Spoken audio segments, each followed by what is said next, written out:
Start. Maharashtra राज्याची स्थापना 1960 साली झाली.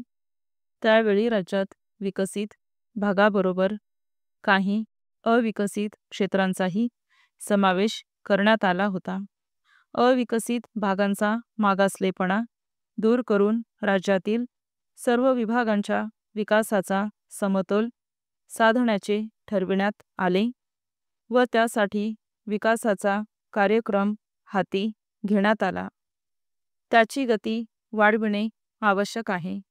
विकासाचा हा असमतोल मागास भागांसाठी विकास मंडळे स्थापून दूर करावयाचा की अन्य कोणत्या प्रकारे हे उद्दिष्ट साध्य करावयाचे असा प्रश्न निर्माण झाला असून नजीकच्या भविष्यकाळातच या प्रश्नाचा उलगडा होईल. दरम्यानच्या काळात राज्याच्या विविध विभागांतील रहिवाशांमध्ये भ्रातृभाव व एकतेचे बंध अधिक दृढ व्हावेत यासाठी शासनातर्फे जाणीवपूर्वक प्रयत्न केले जात आहेत. कारण त्यामुळेच संपत्तीचे समान वाटप होण्यास मदत होते.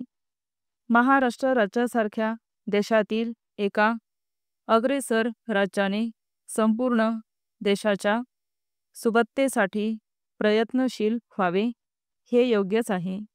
रसायने, विद्युत व अभियांत्रिकी मालाचे उत्पादन, त्याचप्रमाणे पेट्रोलियम पदार्थांचे उत्पादन, वस्त्र उद्योग, प्लास्टिक व इतर वेगवेगळ्या अन्नपदार्थांचे उत्पादन अशा राज्याच्या मोठ्या प्रमाणावरील औद्योगिक उत्पादनांमुळे देश मजबूत व समृद्ध होण्यास सहाय्य होत आहे.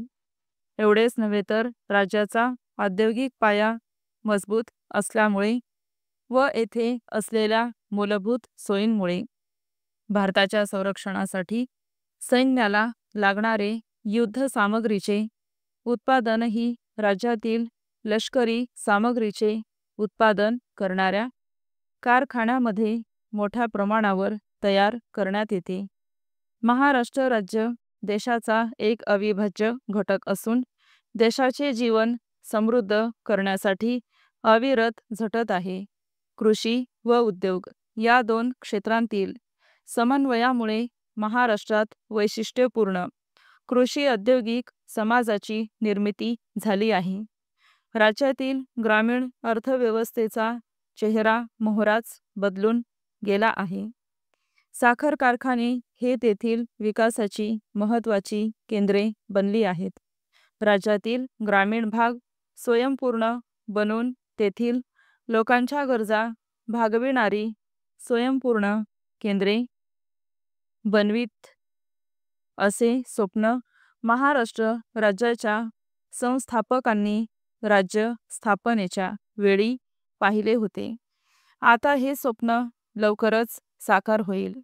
स्वयंपूर्ण खेड्याचे स्वप्न जसजसे प्रत्यक्षात येऊ लागेल तसतसे खेड्यातून मोठ्या शहराकडे येणारे माणसांचे लोंढे कमी होतील व मोठ्या शहरांतील अधिक लोकसंख्येचा ताणही कमी होईल. प्रशासन यंत्रणा अधिक कार्यक्षम व परिणामकारक करण्याच्या दृष्टीने गेल्या वर्षी विविध प्रयत्न करण्यात आले. अहमदनगर येथे सुरू केलेल्या यासंबंधीच्या एका पथदर्शक प्रकल्पाच्या धर्तीवर हे प्रयत्न करण्यात येत आहेत. स्टॉप.